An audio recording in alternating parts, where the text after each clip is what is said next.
ಹಾಗಾದ್ರೆ ಗಾಯಂತಿ ಬದ್ನೀಹಿ ಸೇತು ಮಿಹತೆ ಯಶಸ್ಸೋ ವಿತತ್ಯೈ, ನಿನ್ನ ಯಶಸ್ಸಿನ ವಿಸ್ತಾರಕ್ಕೋಸ್ಕರ ಇಲ್ಲಿ ಸೇತುವೆಯನ್ನ ಕಟ್ಟು ಅಂತಂದ್ರಲ್ಲ.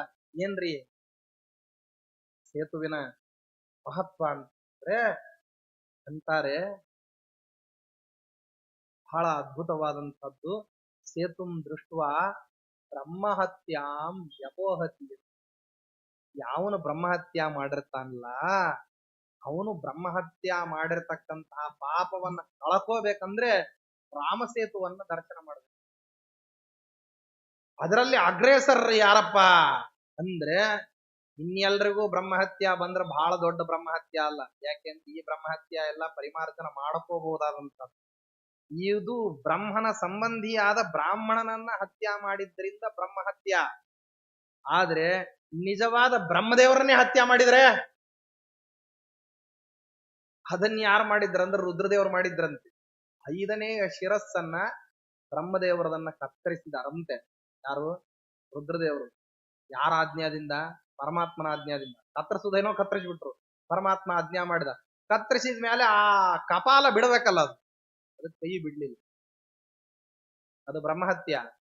ಆ ಬ್ರಹ್ಮಹತ್ಯೆ ಏನ್ ಮಾಡ್ಲಿಲ್ಲ ಅಂದ್ರೆ ಕೈಯೇ ಬಿಡ್ಲಿಲ್ಲ. ಕಪಾಲ ರುದ್ರದೇವರ ಕೈಗೆ ಅಂಟ್ಕೊಂಡ್ಬಿಡ್ತು. ಬಿಡಿಸ್ಕೋಬೇಕು. ಏನ್ ಮಾಡೋದು ಬಿಡಿಸ್ಕೊಳ್ಳಿಕ್ಕೆ? ಏನ್ ಮಾಡಿದ್ರೂ ಅದು ಬಿಡ್ತಾ ಇಲ್ಲ. ಅವಾಗ ಪರಮಾತ್ಮನನ್ನ ಕೇಳಿದ್ರು, ಪರಮಾತ್ಮ ನೀ ಹೇಳಿದ್ದಕ್ಕೆ ಈ ಕರ್ಮವನ್ನ ಮಾಡಿದೆ, ಇದರ ಪ್ರಾಯಶ್ಚಿತ್ತ ಹೇಗಾಗೋ? ಅದಕ್ಕೆ ಪರಮಾತ್ಮ ಅಂದ, ನಾ ಹೇಳಿದ್ದಕ್ಕೆ ಮಾಡಿದೀಯಾ ಅಂದ್ಮೇಲೆ ನಾ ಎಲ್ಲಿ ಕೂಡ್ಸಿದೀನಿ ಅಲ್ಲಿ ಕೂತ್ಕೊಂಡ್ಬಿಡು, ಈ ಬ್ರಹ್ಮಹತ್ಯೆನ ಹೋಗ್ಬಿಡ್ತದೆ ಅಂದ ದೇವ್ರು. ನಾನು ಹೇಳಿರೋ ಕರ್ತವ್ಯ ಕರ್ಮವನ್ನ ಮಾಡಿದ್ದಿ ಅಂದ್ಮೇಲೆ ನಾನು ಹೇಳ್ದಂಗೆ ನಿನಗೆ ಸತ್ಫಲನೇ ಆಗ್ಬೇಕೆ ಹೊರತು ದುಷ್ಫಲ ಆಗಬಾರ್ದು.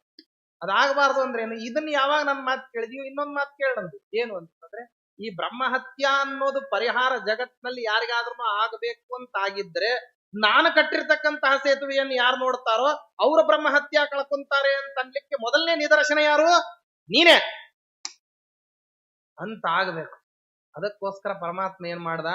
ರುದ್ರಲಿಂಗವನ್ನು ತಾನು ಪ್ರತಿಷ್ಠಾಪನೆ ಮಾಡ್ದ. ಅಂದ್ರೆ ಮೊಮ್ಮಗನ ಮೇಲೆ ಬಹಳ ಪ್ರೀತಿ ಇದ್ದಿದ್ರಿಂದ ಮೊಮ್ಮಗನಿಗೆ ಬಂದಿರುವಂತಹ ಬ್ರಹ್ಮಹತ್ಯಾವನ್ನು ಪರಿಹಾರ ಮಾಡ್ಲಿಕ್ಕೆ ಏನ್ ಮಾಡ್ದ ಪರಮಾತ್ಮ? ರಾಮೇಶ್ವರದಲ್ಲಿ ಈಶ್ವರಲಿಂಗವನ್ನ ತಾನು ಪ್ರತಿಷ್ಠಾಪನೆ ಮಾಡಿದ. ಇವತ್ತಿಗೂ ಅದ್ಯಾಪಿ ರಾಮೇಶ್ವರದ ಗರ್ಭಗುಡಿಯಲ್ಲಿ ನಿಂತುಕೊಂಡ್ರೆ ಸರಿಯಾಗಿ ರಾಮ ಸೇತು ಕಾಣಿಸ್ತದೆ. ನಿಮಗೆ ಸೇತುವೆ ಸರಿಯಾದ ದರ್ಶನ ಆಗ್ಬೇಕು ಅಂದ್ರೆ ಗರ್ಭಗುಡಿಯಲ್ಲಿ ಹೋಗಿ ರುದ್ರದೇವರ ಪಕ್ಕದಲ್ಲಿ ನಿಂತ್ಕೋಬೇಕು. ಸರಿಯಾಗಿ ರಾಮ ಸೇತು ಅಲ್ಲಿಂದಲೇ ಕಾಣಿಸ್ತದೆ. ಅದೊಂದು ವಿಚಿತ್ರ ನೋಡ್ರಿ. ಇವತ್ತಿಗೂ ಅದ್ಯಾಪಿ ಏನಂತಂದ್ರೆ ಸೇತುಂ ದೃಷ್ಟ ಬ್ರಹ್ಮಹತ್ಯ ವ್ಯಪೋಹತ್ಯ ಅಂತ ಅನ್ನೋದಕ್ಕೆ ಅತ್ಯಂತ ಸ್ಪಷ್ಟತರವಾಗಿರ್ತಕ್ಕಂತಹ ಪ್ರಮಾಣ ಅದ್ಯಾಪಿ ನೀವು ನೋಡ್ಬೋದು. ಹೋಗಿ ಗರ್ಭಗುಡಿ ಒಳಗೆ ನಿಂತುಕೊಂಡ್ರೆ ಸರಿಯಾದ ಸೇತುವೆ, ರಾಮ್ ಸೇತುವೆ ಎಲ್ಲಿದೆಯೋ ಆ ದಿಕ್ಕಿನ ಕಡೆ ತಿರುಗಿ ಬಿಟ್ರೆ ಸೇತುವೆಯ ದರ್ಶನ ನಿಮ್ಗ. ಹಂಗ ರುದ್ರದೇವರಿಗೆ ನಿತ್ಯ ಸೇತುವೆಯ ದರ್ಶನ ಆಗಲಿ ಅಂತನ್ನೋ ಕಾರಣಕ್ಕೆ ಪರಮಾತ್ಮ ಏನ್ ಮಾಡ್ದ ಅಂತಂದ್ರೆ ಸೇತುವೆಯನ್ನ ಕಟ್ಟಿದ. ಈ ರೀತಿ ನೀ ಸೇತುವೆಯನ್ನ ಕಟ್ಟು, ಜಗತ್ನಲ್ಲಿ ಬ್ರಹ್ಮಹತ್ಯ ಬಂದವರೆಲ್ಲರೂ ಕೂಡ ನನ್ನ ಹತ್ರ ಬಂದು ಏನನ್ನ ದರ್ಶನ ಮಾಡ್ಲಿ? ನನ್ನಲ್ಲಿ ಕಟ್ಟಿರುವಂತಹ ಸೇತುವೆಯನ್ನ ದರ್ಶನ ಮಾಡ್ಲಿ ಅಂತ ಹೇಳಿ ಏನ್ ಮಾಡ್ದ ಅಂತಂದ್ರೆ ಸಮುದ್ರ ರಾಜ ಪರಮಾತ್ಮನನ್ನ ಕೇಳ್ಕೊಂಡಂತೆ. ಕೇಳೋದ್ರಲ್ಲೇ ಆಂತರ್ಯ ಈ ರೀತಿ. ಇನ್ನ ಈ ಸರ್ವೋತ್ತಮತ್ವ, ನೀನೆಂಥ ಸರ್ವೋತ್ಕೃಷ್ಟನಾದಂತಹ ವ್ಯಕ್ತಿ ಅಂದ್ರೆ ನಿನ್ನ ಕಾಲಿಗೆ ಬಿದ್ದು ಬಿಟ್ರೆ ಸಮಸ್ತ ಪಾಪಗಳು ಹೋಗ್ತವೆ. ನಿನ್ನ ಕಾಲಿಗೆ ಬಿದ್ರಲ್ಲ, ನೀನಿಟ್ಟಿರೋ ಕಲ್ಲು, ನೀ ತೋರಿಸಿರುವಂತಹ ಕಲ್ಲು ಯಾವುದನ್ನ ಕಪಿಗಳಿಟ್ರೋ ಆ ಕಲ್ಲನ್ನು ನೋಡಿದ್ರೆ ಬ್ರಹ್ಮಹತ್ಯ ಹೋಗ್ತದೆ ಅಂದ್ರೆ ಪರಮಾತ್ಮ ನೀನ್ ಎಂತಹ ಅದ್ಭುತನಾದಂಥವು ಅಂತ ಹೇಳಿ ಜಗತ್ತ ನಿನ್ನನ್ನು ಏನ್ ಮಾಡ್ಬೇಕು? ಗಾಯನ ಮಾಡಬೇಕು. ತೇ ಯಶಸ್ಸೋ ವಿತತ್ಯೈ. ಈ ಯಶಸ್ಸು ಜಗತ್ನಲ್ಲಿ ಏನಾಗಬೇಕು? ಅತ್ಯಂತ ಪ್ರಖ್ಯಾತ ಆಗಬೇಕು. ರಾಮಸೇತುವಿನ ನಿಮಿತ್ತವಾಗಿ ಬ್ರಹ್ಮಹತ್ಯಾವನ್ನ ಜಗತ್ತೆಲ್ಲ ಕಳ್ಕೊಳ್ತದೆ ಅಂತ ಅನ್ನೋದು ಏನಾಗಬೇಕು? ರಾಮ ಸೇತು ಎಲ್ಲಿದೆ ರೀ ಅಂದ್ರೆ ಸಮುದ್ರದಲ್ಲಿದೆ. ಇಂಥ ಅನಂತರದಲ್ಲಿ ಸೇತುವೆಯ ನಿಮಿತ್ತವಾಗಿ ನನ್ನ ಹೆಸರು ಹೇಳಬೇಕು ಅಂತ ಸಮುದ್ರ ರಾಜ ಏನ್ ಮಾಡ್ದ?